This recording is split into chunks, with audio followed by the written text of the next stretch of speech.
The great chamber of the Galactic Council stretched high into the artificial sky. Representatives from 200 species filled the seats, their various forms creating a rainbow of colors and shapes.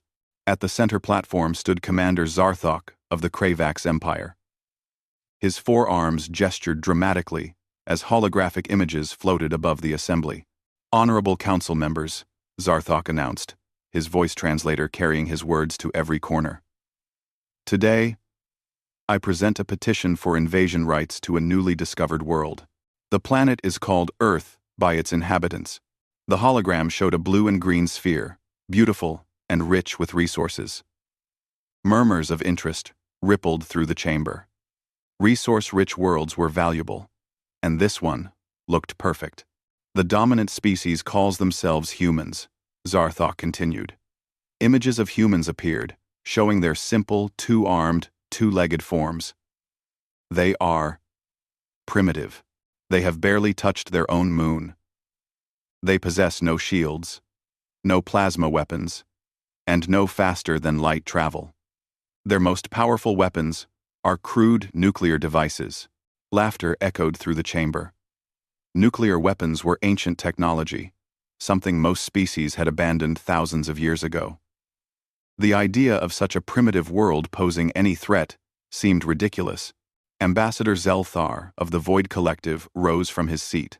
His species had existed for millions of years, and his ancient eyes had seen countless civilizations rise and fall. "Commander Zarthok, have you studied their history?" Zarthok's confidence did not waver. "I have reviewed their data broadcasts," Zelthar said slowly. "Their entertainment, their records, their cultural transmissions. I find them concerning." Another council member, a crystalline being named Shara, chimed in. "Concerning? Ambassador, they cannot even leave their own star system efficiently. What concern could they possibly present?" Zelthar pulled up his own holographic data. Images of human warfare flickered before the council. Trenches filled with soldiers. Cities burning. Mushroom clouds rising. They have been at war with themselves for their entire recorded history. 10,000 years of continuous conflict. They have developed warfare into something beyond what most species can comprehend. 10,001. 10,001. All primitive species fight among themselves. Zarthok dismissed. "It proves they are disorganized and weak. A divided planet cannot stand against a unified fleet." "That is not what troubles me," Zelthar insisted. "What troubles me is their capacity for enough." Zarthok interrupted. "The Council does not need to fear a species that still uses chemical propulsion for space travel. I request the vote proceed. Enough." End quote. I request the vote proceed. The Council leader, an elderly being of pure energy, called for the vote. "All in favor of granting invasion rights to the Kravax Empire for the planet Earth?" Lights appeared across the chamber as members voted. Green for yes, red for no. The chamber filled with green light. Only 3 red lights appeared, dim in the overwhelming approval. "The motion passes," the council leader announced. 127 in favor, 3 against. The Kravax Empire is granted full invasion rights under galactic law. Zarthok bowed deeply, triumph clear in his posture. As the chamber began to empty, Ambassador Zelthar approached him privately. "Commander," Zelthar said quietly, "I must warn you one final time. I have studied them. They are persistence hunters." "Do you know what that means?" "It means they chase their prey," Zarthok replied dismissively. "It means they do not stop," Zelthar corrected. "Most predators chase for minutes, perhaps hours. Humans chase for days. They chase until their prey collapses from exhaustion. They evolved this way because they were not the strongest or fastest on their world. They survived by refusing to quit. Then they will learn what real power looks like." Zarthok said, "In 1 month, my fleet will enter their system. In 2 months, Earth will be another colony of the Kravax Empire." Zelthar watched him leave, a deep unease settling over him. He returned to his quarters and began making preparations to evacuate his people from nearby systems. If he was right about humans, the entire galactic region was about to become very dangerous. Meanwhile, on Earth, deep beneath the military command center in Colorado, Admiral Junho Choi sat in his chair reviewing the same data the Galactic Council had just seen. His analysts had intercepted their communications months ago. They knew the petition was coming. They knew the vote would pass. "Sir," Captain Min-jae Park approached, his military uniform crisp and formal. "The Council has approved the invasion. Our deep space stations detected the Kravax fleet beginning their approach. 500 warships. They will reach Mars orbit in 28 days. Admiral Junho Choi leaned back in his chair.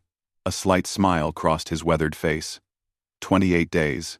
That gives us plenty of time. Should we attempt diplomatic contact? Dr. Seo-yeon Kim asked. The xenobiologist had been preparing for first contact for 15 years.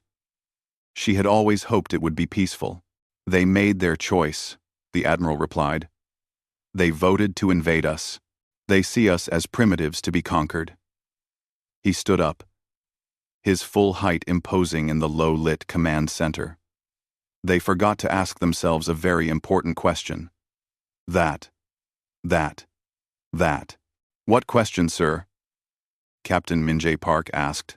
If we are so primitive, why have we been monitoring their communications for 5 years? Admiral Junho Choi pulled up a tactical display. It showed Earth's defensive network, far more extensive than any alien scan had detected. Railgun platforms, directed energy weapons, kinetic bombardment satellites, cyber warfare hubs, and hidden among the orbital debris, hundreds of stealth drones waiting for activation. 80 years ago, we received the WOW signal, the Admiral continued. We knew we were not alone. We knew that someday, someone would come. We spent 8 decades preparing for this exact moment. We built weapons. We trained soldiers. We united Earth's nations under one banner, for defense. And we made sure that anyone scanning our planet would only see what we wanted them to see. Colonel Ji-woo Han entered the command center. Her tactical unit had been on standby for years. Admiral, my teams are ready. When they arrive, where do you want us? Everywhere, Colonel, the Admiral replied. When the Kravax arrive, I want them to understand one simple truth. Earth is not a prize to be taken. It is a fortress that will break anyone foolish enough to attack it. He turned to face his assembled officers.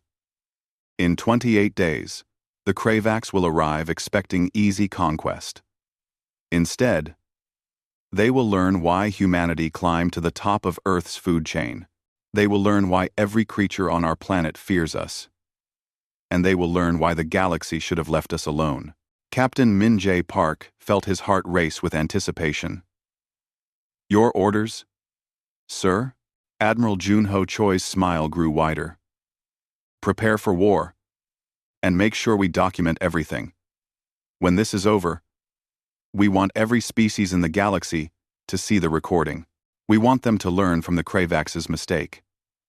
We want them to understand one message clearly. What message, sir? Dr. Seo-yeon Kim asked. The Admiral's eyes gleamed with determination. Never invade Earth. The Kravax fleet emerged from faster-than-light travel at the edge of Earth's solar system.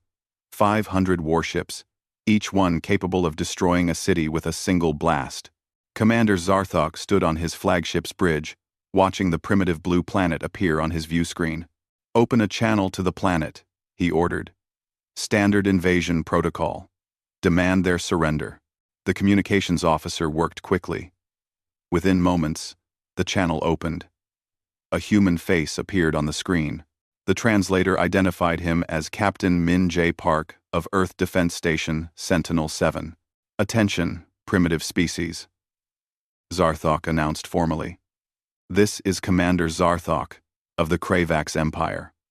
Under galactic law, we have been granted invasion rights to your world.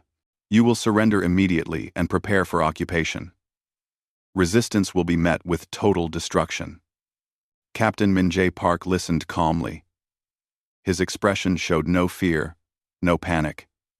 Instead, something almost like amusement flickered in his eyes. When he spoke, his voice was steady and clear. Negative. Leave our system, or we will respond with appropriate force. The bridge fell silent. Several Kravax officers looked at each other in confusion. Did this primitive just refuse their demand? Zarthok laughed, a harsh sound that echoed through the bridge. Appropriate force? You possess no shields. Your weapons are primitive chemical explosives. You cannot even travel faster than light. What force could you possibly? You have 10 minutes to begin your retreat, Captain Minjae Park interrupted. This is your only warning. The transmission ended. Zarthok stared at the blank screen, his forearms trembling with rage. How dare this primitive insect speak to him that way? Send the first wave, he ordered. 50 ships. Teach them what happens when they refuse the Kravax Empire. The first wave of warships accelerated toward Earth. They moved with confidence, their shields active, their weapons charged. The planet ahead showed no signs of advanced defense systems. Their scans had detected only primitive satellites and a few orbital stations. Admiral Junho Choi watched the approaching ships from Earth's command center. Around him, dozens of officers monitored their stations. Everyone was calm. Everyone was ready. Distance? The Admiral asked. Passing Mars orbit now, sir, an officer reported. They will be in range in 3 minutes. Activate Mjolnir, the Admiral ordered quietly. In orbit around Earth, what appeared to be simple commercial satellites suddenly changed. Panels opened. Railguns extended. These were not satellites for communication or weather monitoring. They were weapons platforms, disguised to look harmless to enemy scans. Engineer Tae Young Lee sat at his control station, his fingers flying across the keyboard. Mjolnir online. All railgun platforms responding. Targeting solutions locked. Fire when ready. Admiral Junho Choi said. The railguns fired in perfect synchronization. Tungsten rods, each weighing several tons, accelerated to incredible speeds. They were not explosives. They were simply metal, moving very, very fast. And when something that heavy moves that fast, it does not need explosives. The first Kravax warship never knew what hit it. The tungsten rod punched through its shields like they were paper. The kinetic energy tore the ship apart from the inside. Pieces of the warship scattered across space. Target destroyed, Engineer Tae Young Lee reported. Reloading. But the railguns were not alone. Hidden among the orbital debris, thousands of small drones activated. They were too small for Kravax sensors to track individually. They moved like a swarm, fast and unpredictable. Lieutenant Hai-Won Song piloted her fighter from Earth's atmosphere. Human pilots could handle gravity forces that would kill most alien species. She pushed her fighter through maneuvers that seemed impossible, dodging enemy fire while her missiles found their targets. Fox 3, she called out, launching another missile. It streaked toward a Kravax warship, weaving through their defensive fire. The explosion lit up her cockpit. On the Kravax flagship, panic spread through the bridge. The view screens showed carnage. Ships exploding. Systems failing. Confusion everywhere. What is happening? Zarthok demanded. They should not have these weapons. Sir, they are using kinetic weapons, an officer reported. Solid projectiles, moving at extreme velocity. Our shields are designed for energy weapons. Adapt the shields, Zarthok ordered. Return fire. The Kravax ships began firing their plasma cannons, but the human fighters moved too quickly, and the orbital platforms were too well protected. Layers of debris and decoy satellites confused their targeting systems. Dr. Minji Kwan sat in Earth's Cyber Warfare Center, her eyes focused on multiple screens. She was not a soldier with guns and missiles. She was a soldier with code and algorithms. and she had just found a way into the Kravax communication network. "I am in their system," she announced. "Uploading virus now." The virus spread through the Kravax fleet's network like wildfire. Suddenly, ships could not identify friend from foe.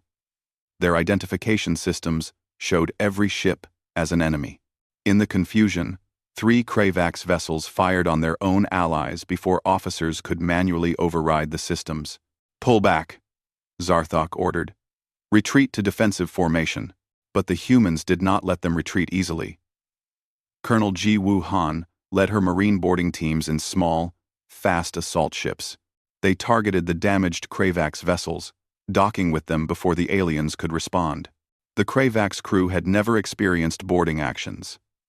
Most galactic warfare happened at distance, with energy weapons and shields. The idea of actually entering an enemy ship and fighting hand-to-hand was ancient, barbaric. Colonel Ji Woo Han and her team moved through the Kravax ship with practiced efficiency. Their weapons were simple kinetic firearms, bullets instead of plasma, but they were devastatingly effective. Within 30 minutes, they had secured the ship's bridge. "Target secured," Colonel Ji Woo Han reported. "Kravax crew surrendering. We have captured their vessel intact." Admiral Junho Choi received the report with satisfaction. "Excellent work, Colonel. Engineering teams, prepare to study that ship. I want to know how their technology works." The battle lasted 6 hours. When it ended, the Kravax first wave was destroyed. 50 ships had attacked Earth. Only 12 escaped back to the main fleet. And humans had captured 3 vessels intact. Commander Zarthok stared at his tactical display in disbelief. How had this happened? How had primitives destroyed his ships? Meanwhile, at the Galactic Council chambers, emergency sessions began. Council members watched live feeds from the battle, their various forms frozen in shock. This was not how invasions were supposed to go. Primitives were supposed to surrender or be easily destroyed. Ambassador Zelthar watched the recordings and felt a cold dread settle over him. He had tried to warn them. He had tried to explain, but no one had listened. On Earth, Admiral Junho Choi addressed his officers. "They sent 50 ships to test us. They have 450 remaining. They will come again, and next time, they will come with everything they have." "Are we ready, sir?" Captain Minye Park asked. The Admiral nodded slowly. "We have been preparing for this moment for 80 years. We spent decades watching the galaxy, learning their technology, understanding their tactics. They thought we were primitive. They thought we were weak." Dr. Seo-young Kim looked worried. "Doctor," the Admiral replied, "they are thinking about winning and losing. We are thinking about survival. And humans are very, very good at surviving. We did not become Earth's apex predator by being the strongest or the fastest. We became apex predators by being the most stubborn. We chase our prey until it cannot run anymore. We fight our enemies until they cannot fight anymore. And we protect our home until every threat is eliminated." He turned to look at Earth displayed on the main screen, the beautiful blue planet that had given birth to humanity. "They came to our home. They threatened our families. They made this personal. And they are about to learn a very important lesson about humans." "What lesson, sir?" Engineer Taeyong Lee asked. Admiral Junho Choi's expression hardened. "Never threaten a human's home, because we will not stop until the threat is eliminated. Not wounded, not retreating. Eliminated. Completely." The emergency session of the Galactic Council convened within hours of the first battle. Every species sent their representatives, all wanting to understand what had just happened. The chamber buzzed with confused voices and frightened whispers. Ambassador Zelthar stood at the central platform, his ancient form seeming even older than usual. Holographic displays surrounded him, showing data from the battle and information about Earth. "Honorable Council members," he began, his voice heavy with dread, "I stand before you to present findings about the species known as humans. I tried to warn you before the invasion was approved. Now, I will show you why we should all be terrified." The chamber fell silent. Zelthar was millions of years old. His species had witnessed the rise and fall of countless civilizations. If he used the word terrified, everyone listened. "Let us begin with their evolution," Zelthar said. A hologram of Earth appeared, rotating slowly. Earth is what galactic scientists classify as a death world. The gravity is higher than most inhabited planets. The weather is violent and unpredictable. The native life forms are aggressive and deadly. Images appeared showing Earth's creatures. Lions hunting. Sharks attacking. Bears fighting. Snakes striking. Humans evolved not as the strongest species on their planet, not as the fastest, not as the most venomous or armored. They evolved as persistence hunters. "Do you understand what this means?" Zelthar paused, letting the question hang. Most predators sprint. They chase for minutes, perhaps an hour. If they fail, they give up and rest. Humans do not work this way. Humans chase their prey for days. They run at a steady pace, never stopping, never resting, until their prey literally dies from exhaustion. A council member from the peaceful Delari species spoke up. "But surely civilized beings outgrow such primitive hunting methods." "That is what makes them dangerous," Zelthar replied. "They did not outgrow it. They applied it to everything. To exploration, to science, to warfare." He pulled up historical records. For 10,000 years of recorded history, humans have been at war. Not occasionally, continuously. They have fought each other in every conceivable way. They have developed warfare into an art form. Images flashed across the screens. Ancient armies clashing with swords. Medieval sieges. Trench warfare. Aerial bombardments. Nuclear explosions. Their entire culture celebrates warriors, Zelthar continued. Their children play war games. Their sports are simulated combat. Their entertainment glorifies conflict and survival. They have philosophies dedicated to warfare. Sun Tzu, Clausewitz, Musashi. Names that should make any military strategist pause. Back on Earth, the human forces were not celebrating their victory. They were preparing for the next wave. Admiral Junho Choi knew the Kravax would return with everything they had. "Status report," the admiral requested. Captain Hyun-woo Bae stood at attention.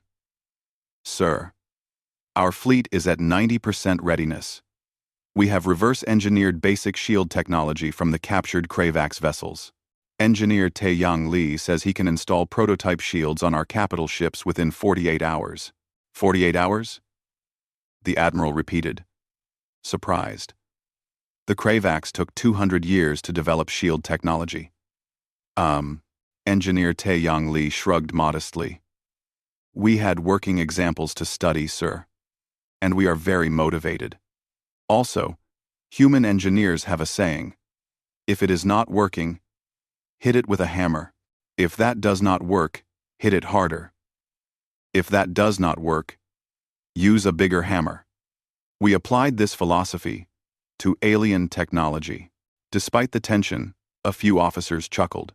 Human engineering was not elegant, but it was effective. Dr. Minji Kwan entered the command center, carrying a datapad. "Admiral, I have finished analyzing the Kravax communication protocols. I can now intercept and modify their fleet communications. I can make them see things that are not there. I can make them not see things that are there. I can make their ships think they are attacking enemies when they are actually attacking friends." "How long did this take you, Doctor?" the Admiral asked. 36 hours, sir," she replied. The Admiral shook his head in amazement. Humans had gone from barely understanding alien technology to actively exploiting it in less than 2 days. "Excellent work. Prepare your cyber warfare teams. When the Kravax return, I want their fleet command completely compromised." Meanwhile, aboard the Kravax flagship, Commander Zarthok was receiving very bad news. His officers had analyzed the battle data, and what they found was deeply troubling. "Sir," his chief science officer reported nervously, The humans were not using their full capabilities. The nuclear weapons we detected are still unused. The battle was fought entirely with kinetic weapons and primitive fighters. What are you saying? Zarthok demanded. I am saying they were testing us, sir. They wanted to see what we could do before revealing their true capabilities. Zarthok felt something he had never experienced in decades of military service. Fear. Real, genuine fear. How is that possible? They are primitives. Sir, another officer spoke up. We have detected something else. The humans have been monitoring our communications for years. They knew we were coming. They prepared for this.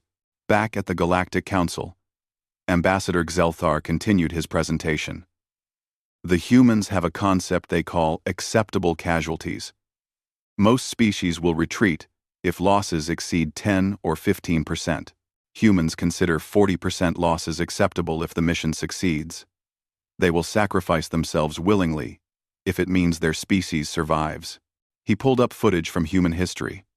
Soldiers running into machine gun fire, pilots flying planes into enemy ships, civilians fighting with simple weapons against overwhelming odds. They do not surrender easily, Xelthar explained. In their history, armies have fought to the last person. Cities have resisted sieges until everyone starved. Their word for this is tenacity. They consider it a virtue. A council member from the Hive Collective, a species that valued individual life above all, looked horrified. This is madness. No victory is worth such losses. To humans, some things are worth any cost. Xelthar replied. Their freedom, their families, their home. They have a saying. You can take everything from a human except their will to fight. And if you try to take that, they will kill you. On Earth, Lieutenant Young-hee Park sat at her station in the Cyber Warfare Division. She had spent the last 3 days developing something special. A computer virus specifically designed for Kravax navigation systems. Dr. Kwon, she called out. I have finished the navigation virus. When activated, it will corrupt their jump calculations. Any ship trying to enter faster than light travel will end up in random locations. Most will end up in empty space. Some will end up inside stars. Dr. Min-ji Kwon reviewed the code and smiled approvingly. Excellent work, Lieutenant. Prepare to upload it to their fleet network when they engage. The Kravax fleet began their second approach to Earth. This time, Commander Zarthok was not confident. This time, he brought all 450 remaining ships in a unified formation. They would overwhelm the humans with pure numbers. But as the fleet advanced, Dr. Min-ji Kwon activated her cyber weapons. The Kravax fleet communication network was compromised within seconds. Suddenly, ships were receiving false orders. Sensors showed enemy contacts that did not exist. Friend or foe identification systems went haywire. What is happening? Zarthok shouted as his view screen showed chaos. Ships were breaking formation. Some were firing on each other. The entire fleet was falling apart, and they had not even reached Earth yet. Admiral Junho Choi watched the enemy fleet's confusion with cold satisfaction. They rely too much on their technology. They forgot that technology can be turned against them. Launch the fleet. Launch the fleet. Launch the fleet. Earth's warships moved out to meet the Kravax. They were fewer in number, but they had advantages the aliens did not expect. Human pilots, who could handle gravity forces that would kill most species. Human tacticians who thought in 3 dimensions instead of 2. Human engineers who could repair damaged systems in the middle of battle using nothing but tools and determination. Captain Hyun Woo-bae commanded his ship, the Indomitable. When a Kravax cruiser fired on them, damaging their engines, he did not retreat. Instead, he ordered full power to the remaining thrusters and aimed his ship directly at the Kravax flagship. Sir, we will not survive impact, his second officer protested. Then we make sure they do not either, Captain Hyun Woo-bae replied calmly. Evacuate all non-essential crew to the escape pods. Engine room. I need everything you have got. The Indomitable accelerated toward the Kravax flagship. At the last moment, Captain Hyunwoo Bae ejected in his command pod. His ship, still moving at tremendous speed, crashed into the flagship's shields. The shields held, but the kinetic force was enormous. The flagship's shields overloaded and failed. Smaller human fighters immediately exploited the opening, their missiles striking the now unprotected vessel. Commander Zarthok's flagship shuddered under the impacts. Explosions rocked through the corridors. His bridge filled with smoke and emergency lights. "Retreat!" he ordered desperately. "All ships, retreat from the system." But when his ships tried to jump to faster-than-light travel, Lieutenant Young-hee Park's virus activated.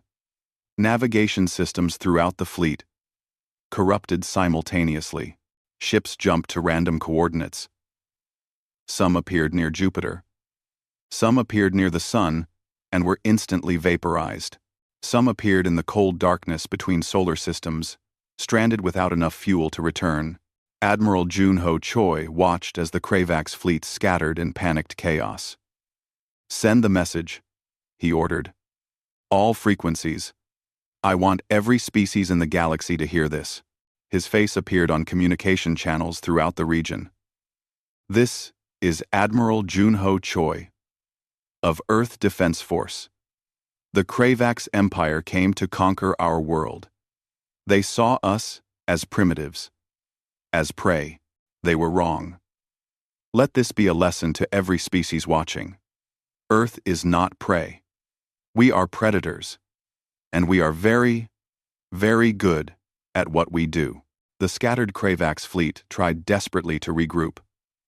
Ships emerged from random jump points across the solar system, damaged and confused. Commander Zarthok managed to gather 180 vessels at a rally point near Neptune. The rest were lost, destroyed, or stranded. He had expected to be victorious by now. Instead, he was preparing to retreat. But when his navigation officer tried to plot a course home, a human face appeared on every screen in his ship. It was Admiral Junho Choi, and his expression was cold as ice. "Commander Zarthok, you came to my home. You threatened my people. You thought we were prey."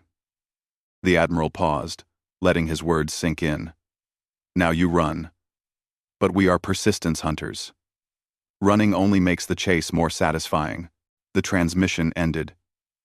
Zarthok felt his blood turn cold. They were not going to let him leave. "All ships, maximum speed," he ordered. "We must reach the jump limit." The Kravax fleet accelerated away from Earth, engines burning at maximum capacity. But human ships were already in pursuit. They were smaller, faster, and their pilots had something the Kravax did not. They had anger. Lieutenant Haewon Song pushed her fighter beyond its rated limits. Her ribs hurt from the gravity forces. Her vision blurred at the edges. But she did not slow down. The Kravax had come to destroy her world, to kill her family. She would chase them to the end of the universe, if necessary. "Wolf Squadron, form up on me," she commanded. "We are going after their carrier groups." See. Her squadron of 20 fighters dove into the retreating Kravax formation like wolves attacking a herd. Their missiles found targets with precision. Their railguns tore through weakened shields. They were outnumbered 100 to 1, but they fought like every battle was their last. Back on Earth, the mood was not celebratory. It was grim and determined. Admiral Junho Choi stood in the command center, watching the tactical displays. His officers worked silently, efficiently. "Sir," Captain Min-jae Park reported, "the Kravax have sent a message. They are requesting a ceasefire. They want to negotiate surrender terms." "Denied," the Admiral said immediately. "They do not get to negotiate. They voted to invade us. They fired on our ships. They threatened our planet. Now, they face the consequences." Captain Min-jae Park hesitated. "Sir, with respect, many of our own people are calling for mercy. The Kravaks are clearly defeated. Some say continuing the pursuit is excessive. Admiral Jun Ho Choi turned to face his officer. His expression was hard, but not cruel. Captain, I am not doing this for revenge. I am doing this for deterrence. Every species in the galaxy is watching right now. They need to see what happens when you invade Earth. They need to understand that we do not just defeat our enemies. We make examples of them. We make sure no one ever makes this mistake again. He gestured to the tactical display. If we let the Kravaks retreat now, other species will think they can try again. They will think they can test us, probe our defenses, wear us down over time. But if we chase them across the galaxy, if we destroy their fleet completely, if we show no mercy to those who threaten our home, then no one will dare attack us again. We will buy peace with this war. On the Kravaks flagship, Commander Zarthok received another message. This time it was from his own government. They had been watching the battle through their ship's transmissions. The Kravaks' high command was not pleased. Commander, the communication read, you have lost half our fleet to primitives. We are recalling all forces. You will return home immediately to face court-martial. But there was a problem. The Kravaks could not return home. Earth's fleet blocked their path, hunting them relentlessly. Every time they tried to form up for a jump, human fighters would attack, breaking their formation. Every time they tried to fight back, human cyber warfare would disrupt their systems. Dr. Minji Kwan sat in her cyber warfare center, her eyes bloodshot from lack of sleep. For 3 days straight, she had been attacking the Kravaks network, learning its weaknesses, exploiting its flaws. Now she knew their systems better than some Kravaks engineers did. Upload Package 7, she ordered her team. Target their life support systems. Do not shut them down. Just make them malfunction enough to be uncomfortable. The virus spread through the Kravaks fleet. Environmental systems began to fail. Temperature controls went haywire. Some ships became freezing cold. Others became unbearably hot. Air recyclers worked incorrectly, making the atmosphere smell terrible. It was not deadly, but it was miserable. Why are we doing this? One of Dr. Kwan's assistants asked. Why not just destroy them? Psychological warfare, Dr. Kwan explained. A dead enemy is forgotten. A miserable enemy tells stories.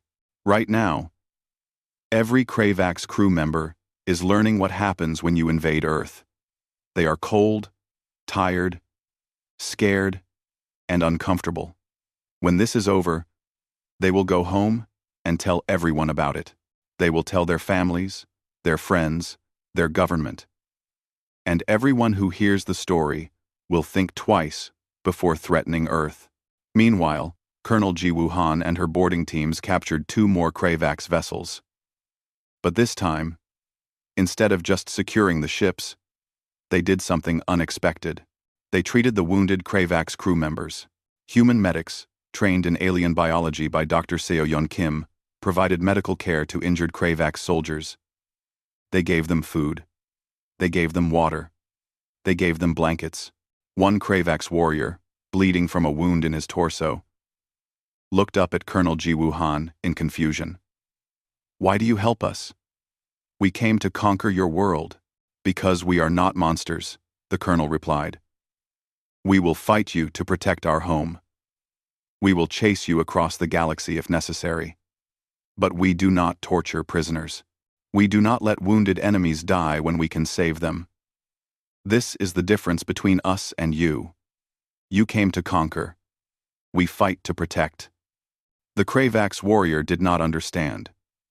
In his military training, enemies were either victorious or dead.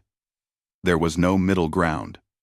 The concept of showing mercy to a defeated enemy was alien to him. But Colonel Ji Wuhan understood something important. These prisoners would eventually go home. They would tell their people about Earth, and they would tell them that humans could be both terrible in war and kind in victory. That combination would be more terrifying than simple brutality. Engineer Taeyong Lee achieved something remarkable. He successfully installed faster-than-light drives on 3 human warships, using technology salvaged from captured Kravax vessels. The ships were not elegant. Human engineers had literally hammered alien technology into place, welded it to human systems, and forced it to work through sheer determination. Admiral, Engineer Taeyong Lee reported. Admiral Junho Choi looked at the 3 warships on his display. They were ugly, cobbled together from human and alien technology. They looked like someone had built them in a garage, but they represented something important. Humanity was no longer confined to their solar system. Excellent work, engineer, the admiral said. Prepare those ships for immediate deployment. Load them with marine boarding teams and pursuit fighters. If the Kravax manage to escape to faster-than-light travel, I want us following them. Aye. The message to the Kravax fleet was clear. Even if they ran to the other side of the galaxy, Earth would follow. There was no escape, no safe distance. Humans were persistence hunters, and the hunt had only begun. Commander Zarthok realized he had made a terrible mistake. Not just in invading Earth. His mistake was deeper than that. He had assumed that primitive meant weak. He had assumed that lacking advanced technology meant lacking advanced thinking. He had assumed that a species confined to one star system could not be dangerous. He was wrong on every count. Humans were not weak. They were strong in ways the Kravax had never considered. They adapted faster than any species he had encountered. They learned from their enemies. They turned captured technology into weapons in days. And most terrifying of all, they absolutely refused to quit. Sir, his communications officer said quietly, we are receiving a message from the Galactic Council. They have declared the entire sector under quarantine. No species is permitted to approach Earth's system. They have also revoked our invasion rights and are demanding we withdraw immediately. Tell them we are trying, Zarthok shouted in frustration. The humans will not let us leave. Back at the Galactic Council chambers, panic had set in. Council members were evacuating their facilities near Earth's region of space. Several species were pulling their trade routes away from the area. No one wanted to be anywhere near Earth. Ambassador Zelthar watched the chaos with grim satisfaction. He had tried to warn them. Now they were learning the lesson the hard way. On Earth, Admiral Junho Choi gathered his senior staff for a final briefing. The Kravax fleet is broken. They are trying to retreat. We have disabled 180 ships. 80 are destroyed. The rest are scattered across the solar system. Sir, Dr. Seo-Young Kim spoke up. They are requesting formal surrender. Should we accept? The Admiral considered for a long moment. Not yet. First, we make sure the entire galaxy sees what happened here. We broadcast everything. Every battle. Every human victory. Every Kravax defeat. We let every species in the galaxy watch and learn. We let them see that Earth is not a target. It is a fortress. And anyone who attacks us will be hunted down without mercy. He looked around at his officers. We did not ask for this war. But now that it has come, we will fight it in a way that ensures no one ever tries again. We will be so overwhelming, so relentless, so unforgiving, that the mere thought of invading Earth will give every species nightmares for generations. Captain Min Jae Park understood. This was not about revenge. This was about making Earth so feared that fear itself would be their greatest defense. Broadcast the message. The Admiral ordered. Tell the Kravax they can surrender. But they must do it publicly, in front of the entire Galactic Council, so everyone can see, and they must explain what happened here. They must tell the galaxy that Earth is not prey. 3 months had passed since the battle ended. The Galactic Council chambers were packed with representatives from every known species. They were not here to judge humanity. They were here to negotiate with them. The balance of power had shifted dramatically. Earth's delegation walked into the chamber with quiet confidence. Dr. Seo-yeon Kim led the group, her diplomatic credentials newly established.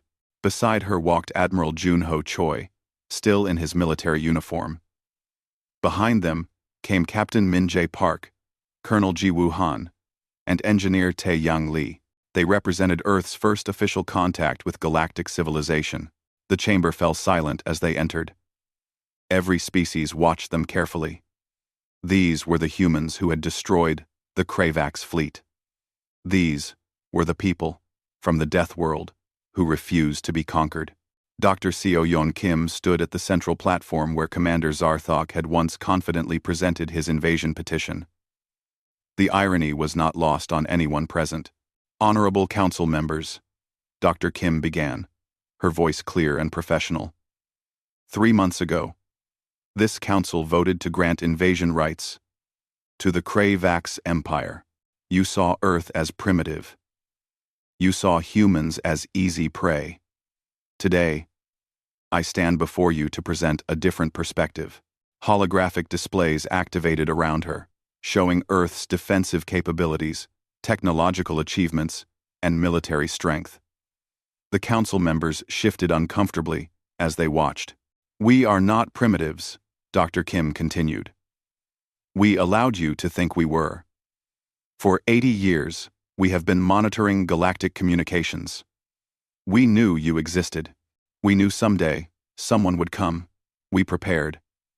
We built weapons. We trained soldiers.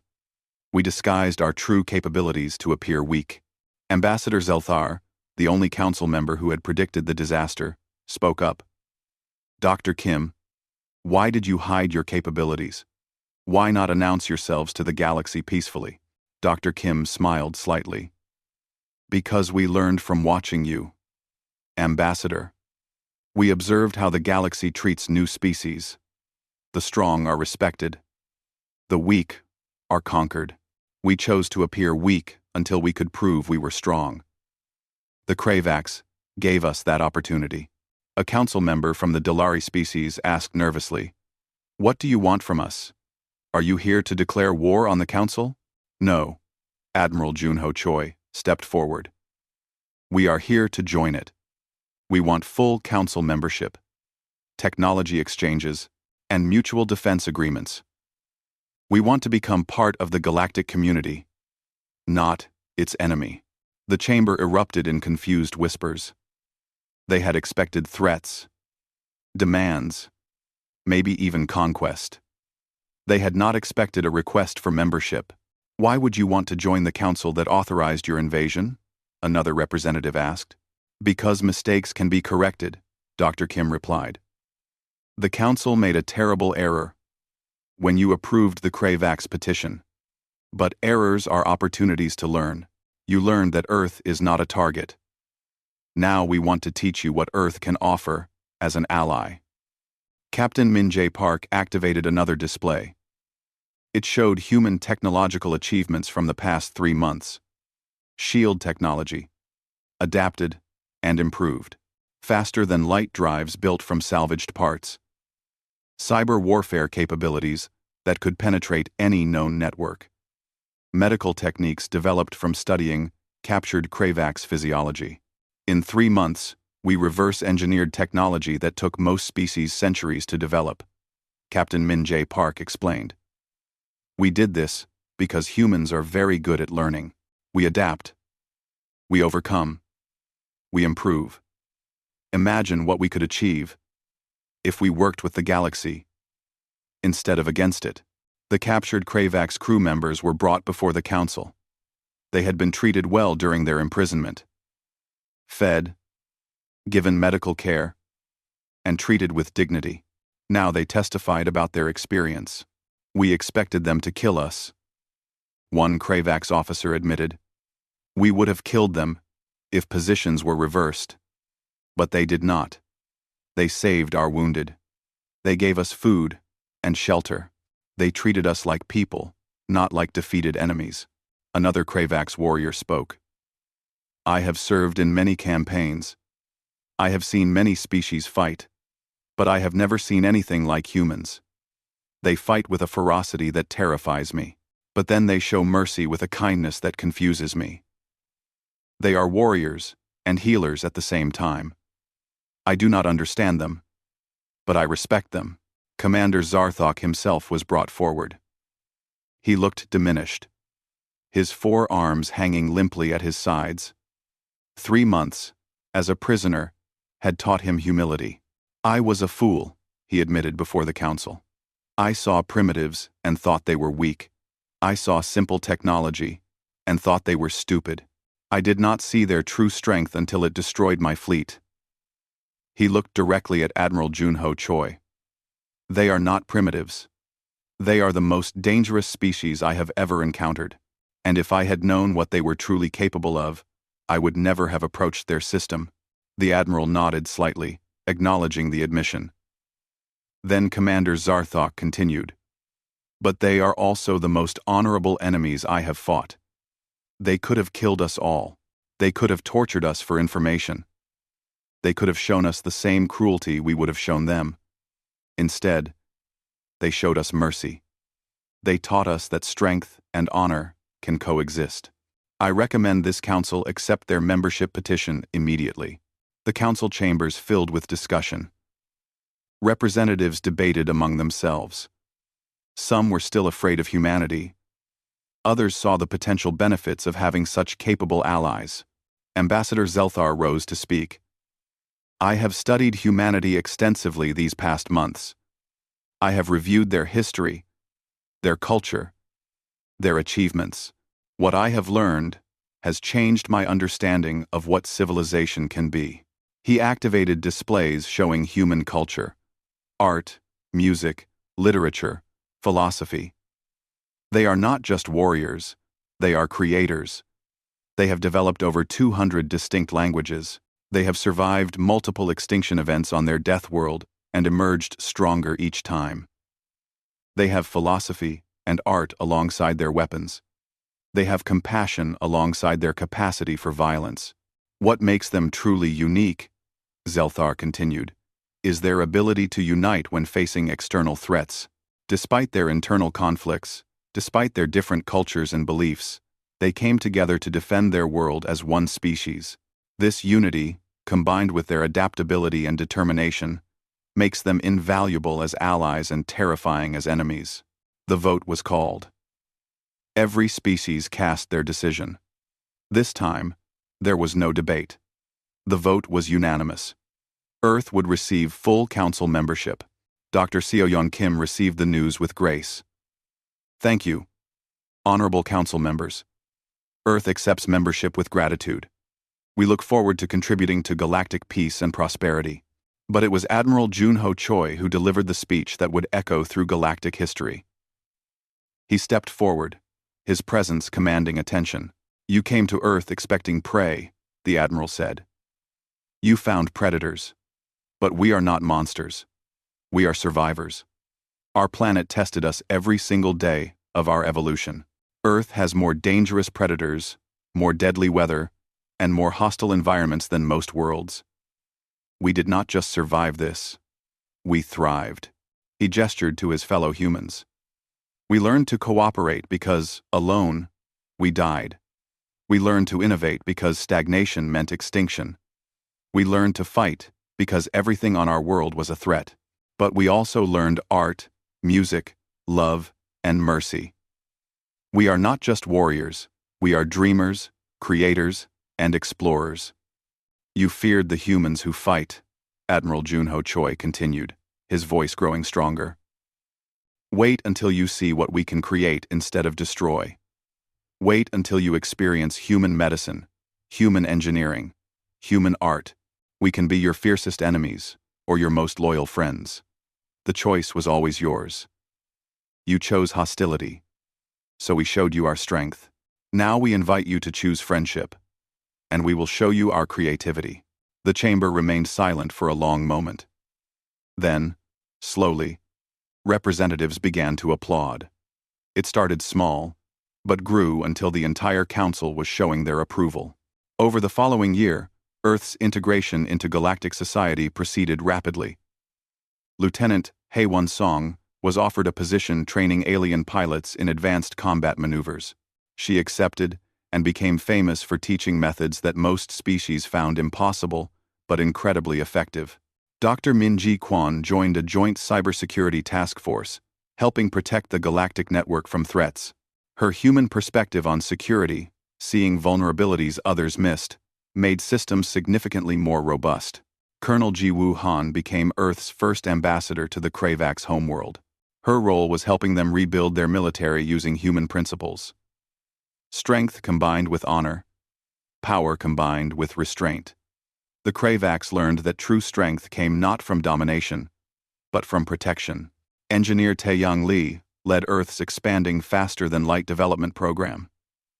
Within a year, human-built FTL drives were considered the most reliable in the galaxy. They were not elegant, but they worked, and they almost never failed.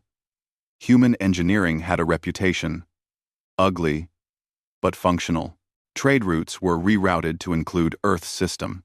3 species requested human military advisors to modernize their defense forces. Human rules of war became a galactic standard, providing guidelines for both effective combat and ethical treatment of enemies.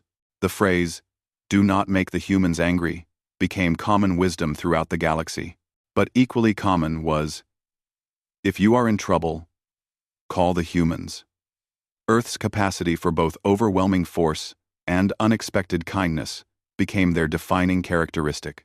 Dr. Seo-yeon Kim established Earth's first embassy on the Council homeworld. She stood in the same chambers where the invasion had been authorized, looking at the memorial plaque now installed on the wall. The plaque read, "Here, the Galactic Council learned that Earth was not waiting to be discovered. It was waiting to be invited. Let no species forget. Humanity will match your hostility with overwhelming force, but they will match your friendship with unwavering loyalty. Choose wisely." A young alien child approached Dr. Kim one day while she was leaving the chambers. The child looked up at her with wide, curious eyes. "Are humans really as scary as everyone says?" Dr. Kim smiled warmly and knelt down to the child's level. "Only to our enemies. To our friends, we are the best allies you could hope for. We will stand beside you when others run. We will fight for you when others surrender. And we will never, ever abandon you." The child smiled back, fear replaced with curiosity. "Can I meet more humans?" "Of course," Dr. Kim replied. "We are here now. And we are not going anywhere. Earth is part of the galaxy now. We are your neighbors, your friends, and your protectors." As she walked through the embassy, Dr. Kim thought about how far humanity had come. 3 months ago, they were an isolated species on a single planet. Now, they were council members, respected and valued throughout the galaxy. But she knew the real work was just beginning. Earth had proven it could fight. Now it needed to prove it could build. Humanity had shown its teeth. Now it was time to show its heart. Admiral Junho Choi returned to Earth a hero. But he did not rest on his achievements. He immediately began restructuring Earth's military for their new role as galactic peacekeepers. Human soldiers would no longer just defend Earth. They would defend any council world threatened by aggression. Captain Min-jae Park took command of Earth's first deep space exploration vessel. His mission was simple: explore the galaxy, meet new species, and show them that humanity could be peaceful explorers as well as fierce warriors. The galaxy had learned its lesson. Earth was not prey. Earth was not weak. Earth was home to the most dangerous and most compassionate species the galaxy had ever encountered. And now, Earth was part of the galactic family. The blue planet that had once been isolated now shined as a beacon. A symbol that even the smallest, most overlooked world could rise to greatness. That primitives could become leaders. That predators could become protectors. And somewhere in the depths of space, In bars and ships across 1,000 worlds, species told stories about the time someone tried to invade Earth. The stories always ended the same way. They chose to invade Earth. They chose poorly. But the newer stories, the ones spreading rapidly through galactic culture, told of human kindness, human innovation, human loyalty. These stories ended differently. They chose to befriend Earth. They chose wisely. The galaxy had learned. Earth was not waiting to be conquered. Earth was waiting to be welcomed. And now that humanity had its place among the stars, the galaxy would never be the same again.